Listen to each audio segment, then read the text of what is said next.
दोस्तों, एक नगर में मुकेश नाम का लड़का रहा करता था। वो इस बात से बहुत परेशान था कि उम्र से पहले बूढ़ा दिखने लगा। अभी उसकी उम्र मात्र 35 साल थी, लेकिन वो इतनी सी उम्र में ही बूढ़ा दिखाई देने लगा। उसके सिर के सामने के बाल झड़ गए थे और जो बचे थे वो सफेद होने लगे थे। उसकी त्वचा पर झुर्रियां पड़ने लगी थीं और आंखों के नीचे काले घेरे और धब्बे बन गए थे। अपनी ऐसी हालत को देखकर वो चिंतित और बहुत परेशान रहता था। उसका स्वभाव काफी चिड़चिड़ा सा हो गया था।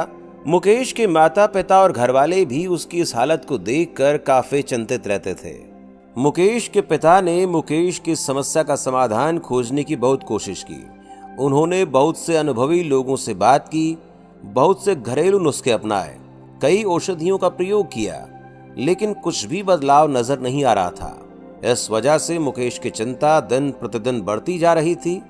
फिर एक दिन किसी ने मुकेश के पिता को बताया कि यहीं पास के नगर के बाहर एक साधु बाबा रहते हैं, जो कि आयुर्वेद के बहुत बड़े ज्ञाता हैं। आप उनके पास जाइए, वो आपकी समस्या का समाधान जरूर कर देंगे।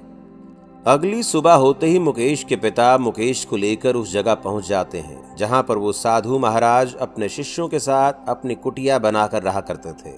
मुकेश और उसके पिता ने साधु महाराज को प्रणाम किया और फिर अपनी समस्या बतानी शुरू की। मुकेश के पिता ने कहा, महाराज, ये मेरा इकलौता बेटा है। अभी इसकी उम्र मात्र 35 साल है, लेकिन ये उम्र से पहले ही बूढ़ा दिखने लगा है। इसके बाल झड़ने लगे हैं, सफेद पड़ने लगे हैं, त्वचा सूखी और झुर्रियोंदार हो गई है, आंखों के नीचे काले घेरे छा गए हैं। अपनी इस हालत की वजह से ये बहुत चिंतित और तनावग्रस्त रहने लगा है। हमने इस समस्या से निदान पाने का बहुत प्रयास किया, लेकिन हमें कोई उचित समाधान नहीं मिला। अब आप ही कोई समाधान बताएं। साधु महाराज ने मुकेश के पिता की सारी बातें पूरी ध्यान से सुनी और फिर कहा, आयुर्वेद में इंसानी शरीर को लंबे समय तक जवान और स्वस्थ बनाए रखने के लिए बहुत से नियम बताए गए हैं, लेकिन आज मैं उनमें से 12 ऐसे नियम बताऊंगा जिनका अगर तुम्हारे बेटे ने सही से पालन किया तो सिर्फ कुछ हफ्तों में या महीने भर में तुम्हें इसके चमत्कारिक परिणाम दिखने शुरू हो जाएंगे। और अगर इन नियमों को तुम लोगों ने अपने जीवन का हिस्सा बना लिया तो तुम्हारी उम्र रुक सी जाएगी और तुम एक स्वस्थ और दीर्घायु जीवन के मालिक बनोगे। पहला नियम, लंबे समय तक स्वस्थ और जवान बने रहने के लिए तनाव मुक्त रहना जरूरी है। तुम चाहे कितना ही अच्छा भोजन कर लो, कितने ही शारीरिक नियमों का पालन कर लो, लेकिन अगर तुम्हारा मन बीमार है, तुम अंदर से खुश नहीं हो, तुम चिंतित और तनावग्रस्त हो, तो तुम्हें कभी भी उसका फायदा नहीं मिलेगा। हमारे शास्त्रों में कहा गया है कि स्वस्थ वही है जिसका मन प्रसन्न है और इंद्रियां स्वस्थ हैं। अगर तुम्हारी मानसिक स्थिति ठीक नहीं है तो इसका प्रभाव तुम्हारे हर एक अंग पर पड़ेगा। तुम्हारी पाचन क्रिया खराब हो जाएगी, तुम्हारी यौन शक्ति कमजोर पड़ने लगेगी, तुम्हारे बाल झड़ने लगेंगे, चेहरे की चमक गायब हो जाएगी। इसलिए तुम्हें इस बात का ध्यान रखना है कि तुम बेवजह के चिंता, तनाव और परेशानियों में ना फंसो। लेकिन चिंता, तनाव और परेशानियां आती क्यों हैं? इसका सबसे बड़ा कारण है हमारा गलत आचरण, अनुशासनहीनता और अनियंत्रित इंद्रियां। अगर इंसान अपनी आदतों में सुधार लाए, नियमों का पालन करे और अपनी बेवजह की इच्छा और वासनाओं पर नियंत्रण रखे, तो उसके जीवन के आधे से ज्यादा समस्याएं, चिंताएं अपने आप समाप्त हो जाएंगी। तो पहला नियम है चिंता और तनाव से मुक्त होना। इसके लिए अपनी आदतें सुधारो और वासनाओं पर नियंत्रण रखो। दूसरा नियम, अपनी रीढ़ की हड्डी को सीधा रखो और पेट से भरकर गहरी सांस लेने की आदत डालो। हम कैसे बैठते हैं, कैसे सोते हैं, कैसे चलते हैं और सांस कैसे लेते हैं, इसका हमारे स्वास्थ्य और उम्र पर गहरा असर पड़ता है। इसलिए सीधा बैठने की आदत डालो। सोते समय भी रीढ़ की हड्डी सीधी होनी चाहिए। इससे हमारे शारीरिक अंगों पर बेवजह भार नहीं पड़ता है और वो लंबी उम्र तक ठीक से काम करते रहते हैं। इसके साथ ही पेट से भरकर गहरी सांस लेना इंसान को लंबे समय तक स्वस्थ और युवा बनाए रखता है। तीसरा नियम, तुम्हें अपने सोने का, उठने का और भोजन करने का समय निश्चित करना है। अक्सर लोग इन कामों पर ध्यान नहीं देते हैं और किसी भी समय सोते हैं, उठते हैं, भोजन करते हैं और उनकी इन्हीं गलतियों की वजह से उनका स्वास्थ्य खराब होने लगता है। आयुर्वेद के अनुसार व्यक्ति को रात्रि में जल्दी सो जाना चाहिए और सुबह ब्रह्म मुहूर्त में 4 से 5 बजे के बीच उठ जाना चाहिए। रोज एक ही समय पर सोने और उठने से शरीर की सारी कार्यप्रणाली सही तरीके से काम करती रहती है उस पर बेमतलब का बोझ नहीं पड़ता, जिससे शरीर के अंग लंबे समय तक स्वस्थ और मजबूत बने रहते हैं। साथ ही अनुशासन का पालन करने से हमारा भोजन समय से पच जाता है और सुबह हमारा पेट अच्छे से साफ हो जाता है, जिससे कब्ज की समस्या नहीं होती, क्योंकि कब्ज में हमारा भोजन आंतों में फंस जाता है, जो कि पेट के अंदर गैस और विषैले पदार्थ पैदा करता है, जो कि बहुत सी शारीरिक बीमारियां पैदा करने के साथ साथ त्वचा को रूखा और झुर्रीदार बनाता है। इसीलिए एक अनुशासित जीवन जीने का प्रयास करो और अपने सोने, उठने और भोजन करने का समय निश्चित रखो, क्योंकि जिस व्यक्ति के खाने का समय निश्चित नहीं होता, सोने का समय निश्चित नहीं होता, वो अस्त व्यस्त है। उसके जीवन में कोई अनुशासन नहीं, उसका जीवन चिंता और तनाव से भर जाता है। और जो हर समय चिंता तनाव से भरे रहते हैं, वो बहुत जल्दी बूढ़े हो जाते हैं, अपना पूरा जीवन भी नहीं जी पाते। इसीलिए जीवन में अनुशासित बनो और एक नियम का पालन करो। साधु महाराज ने मुकेश और उसके पिता से कहा, चौथा नियम, हमेशा अपनी भूख से थोड़ा कम भोजन करें। आयुर्वेद में कहावत है कि जो कम खाएगा वो लंबा खाएगा, यानी जो व्यक्ति अपनी भूख से थोड़ा कम भोजन करते हैं वो लंबे समय तक जीवित रहते हैं। और इसका कारण ये है कि जब हम बहुत ज़्यादा भोजन कर लेते हैं तो हमारे पेट में भोजन को पचाने के लिए जो पाचक रस निकलते हैं वो पर्याप्त नहीं होते। इतने सारे भोजन को पचाने के लिए, जिससे फिर वो भोजन पचने के बजाय पेट में पड़ा पड़ा सड़ने लगता है और बहुत से विष पैदा करता है, जो कि रक्त के माध्यम से हमारे पूरे शरीर में फैल जाते हैं और तरह तरह की बीमारियों का रूप धारण कर लेते हैं। इसीलिए भोजन चाहे कितना ही सात्विक हो, कितना ही हल्का क्यों न हो, उसे हमेशा इच्छा मात्र से थोड़ा कम ही खाना चाहिए। और हल्का और कम भोजन करने का एक फायदा ये भी है कि अगर कभी कुछ ऐसा खा लिया जो हमारे शरीर के लिए सही नहीं है, तो वो भी आसानी से पच जाता है और हमें ज़्यादा परेशानी नहीं होती, क्योंकि ग्रहण किए गए भोजन की मात्रा कम थी। साथ ही कम भोजन करने से हमारा शरीर आलस्य, थकान और पेट के भारीपन से मुक्त रहता है। पांचवा नियम, हर दिन 16 घंटे का उपवास का नियम का पालन करो। रात का भोजन जितना जल्दी हो सके उतना जल्दी कर लो। जैसे अगर रात का भोजन 8 बजे किया तो अगली सुबह 12 बजे तक कुछ मत खाओ, और अगर रात का भोजन 7 बजे किया है तो सुबह 11 बजे तक कुछ भी ठोस चीज मत खाओ।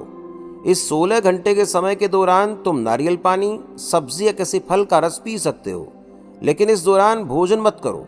सुबह का भोजन 12 बजे और रात का भोजन 7 से 7:30 बजे के बीच कर लो, ताकि तुम 16 घंटे का उपवास का नियम का पालन कर सको। जो व्यक्ति 16 घंटे उपवास के नियम का पालन करता है उसे कभी कोई बीमारी हो ही नहीं सकती। ऐसे व्यक्ति का चेहरा चमकदार, शरीर निरोगी और मन प्रसन्न रहता है। लेकिन कुछ व्यक्तियों को लगता है कि कम खाना खाने और उपवास करने से शरीर कमजोर हो जाता है, परंतु ये सच नहीं है। असल में 16 घंटे उपवास करने से हमारी आंतों में फंसा अधपचा भोजन अच्छे से पच जाता है। इस समय जब हम कुछ नहीं खा रहे होते हैं तो हमारी प्राण शक्ति स्वतंत्र होती है और वो इस समय का उपयोग शरीर में जमा गंदगी को बाहर निकालने और शरीर के टूट फूट को सही करने में काम करती है। और जिस व्यक्ति के शरीर में कोई गंदगी जमा नहीं है, उसका शरीर उम्र से ज्यादा जवान और स्वस्थ रहता है। छठा नियम, भोजन करने के तुरंत बाद पानी नहीं पीना है। आयुर्वेद के अनुसार भोजन करने से 40 मिनट पहले पानी पीना सबसे उत्तम है।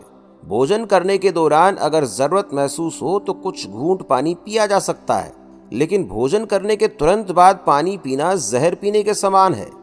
ऐसा इसलिए क्योंकि भोजन करने के तुरंत बाद भोजन को पचाने के लिए पेट में अमल निकलता है, जिसे जठराग्नि भी कहते हैं। पर जब हम भोजन के तुरंत बाद पानी पी लेते हैं तो हमारी जठराग्नि शांत हो जाती है, जिससे भोजन ठीक से पचता नहीं है और पेट में पड़ा पड़ा सड़ना शुरू हो जाता है, जिससे विभिन्न प्रकार की पेट से संबंधित बीमारियां, कब्ज, गैस और खट्टी डकार आना इत्यादि होना शुरू हो जाती हैं। और फिर जैसे कि हम सभी जानते हैं कि कब्ज सभी बीमारियों की जड़ है और फिर ये बीमारी हमारे शरीर को उम्र से पहले बूढ़ा बनाना शुरू कर देती है। इसलिए भोजन के तुरंत बाद पानी पीना छोड़ दो। पानी हमेशा भोजन करने के 1 घंटे बाद पियो। सातवां नियम, ईश्वर पर भरोसा रखो। जो लोग ईश्वर पर भरोसा नहीं रखते वो जिंदगी में हमेशा परेशान रहते हैं, जिससे वो अपनी सेहत का ख्याल नहीं रख पाते। भगवान पर भरोसा रखकर काम करने वाले लोग कभी भी ज्यादा चिंता और तनाव में नहीं रहते, क्योंकि वो अपने काम के परिणाम को ईश्वर पर छोड़ देते हैं, जिससे उनका ध्यान परिणाम के चिंता से हटकर अपने काम पर आ जाता है। और जो व्यक्ति परिणाम की चिंता किए बिना अपना काम करता है वो उस काम में सफल जरूर होता है, और अगर किसी कारणवश सफल नहीं हुआ तो वो चिंता और निराशा के घोर सागर में कभी नहीं डूबता और उसका स्वास्थ्य बर्बाद होने से बच जाता है। 8वां नियम, चीनी और नमक का सेवन कम करो। चीनी का अत्यधिक सेवन उससे मोटापा और रक्त में शक्कर की मात्रा ज्यादा हो जाती है। चीनी हमारी त्वचा में चर्बी इकट्ठा करती है और त्वचा के रंगों को गाढ़ा करती है, जिससे व्यक्ति कम उम्र में ही अधिक उम्र का दिखने लगता है। साथ ही अत्यधिक नमक खाने के भी बहुत सारे शारीरिक नुकसान हैं। 9वां नियम, पर्याप्त नींद लें। लगातार कम नींद लेने या रात में देर तक जागने से या रात में देर से सोने से भी हमारी शारीरिक उम्र तेजी से बढ़ती है। कम सोने से चेहरे की चमक गायब हो जाती है और त्वचा पर झुर्रियां आने लगती हैं, जिससे व्यक्ति उम्र से पहले ही बूढ़ा दिखने लगता है। दोपहर के खाने के बाद अगर 20 से 30 मिनट की एक छोटी सी नींद ले ली जाए तो ये भी व्यक्ति के स्वास्थ्य पर बहुत अच्छा प्रभाव डालती है। 10वां नियम, अगर खुद को लंबे समय तक जवान और स्वस्थ रखना चाहते हो तो हर दिन कम से कम आधे घंटे के लिए योग, प्राणायाम या व्यायाम करना शुरू कर दें। ये सबसे कारगर और प्रचलित तरीका है खुद को जवान रखने का। इसके साथ ही रोज कम से कम 20 मिनट ध्यान का अभ्यास करो। ये भी इंसान को प्रसन्न, तरोताजा और जवान बनाए रखने के लिए बेहद आवश्यक है। 11वां नियम, अपने खाने में ज्यादा से ज्यादा फलों सब्जियों का इस्तेमाल करो। फल और हरी सब्जियां जल्दी पच जाती हैं, जिससे प्राण शक्ति को अत्यधिक मेहनत नहीं करनी पड़ती है। भोजन पचाने में और हमारी प्राण शक्ति ज्यादा से ज्यादा समय शरीर की मरम्मत और गंदगी को बाहर निकालने में लगती है, जिससे हमारा शरीर चमकदार, हल्का, निरोगी और जवान रहता है। 12वां नियम, किसी भी प्रकार के नशे, मदिरापान, धूम्रपान से दूर रहो। नशा इंसान के स्वास्थ्य का सबसे बड़ा दुश्मन है। नशा और धूम्रपान करने वाला व्यक्ति शारीरिक रूप से तो परेशान रहता ही है, साथ ही वो अपनी उम्र से पहले बूढ़ा और कमजोर दिखाई पड़ने लगता है। इसीलिए किसी भी प्रकार के नशे को अपने जीवन का हिस्सा मत बनाओ। फिर साधु बाबा ने कहा कि ये वो 12 नियम हैं जिनको अगर कोई भी इंसान अपनी जिंदगी में अपनाता है तो वो अपनी उम्र को बढ़ने से रोक सकता है और एक स्वस्थ और निरोगी जीवन जी सकता है। तो दोस्तों, कैसे लगी आपको हमारी कहानी, कमेंट करके जरूर बताना, और हाँ, वीडियो को लाइक करके अपने दोस्तों, सभी परिवार वालों के साथ शेयर जरूर करना। दोस्तों, ऐसी कहानियां रोजाना सुनने के लिए हमारे चैनल द बुद्धा शो को सब्सक्राइब करके बेल नोटिफिकेशन ऑन कर लें, ऑल पर सेट कर लें, ताकि आप तक हमारी हर कहानी बिना किसी रुकावट के पहुंचती रहे। धन्यवाद।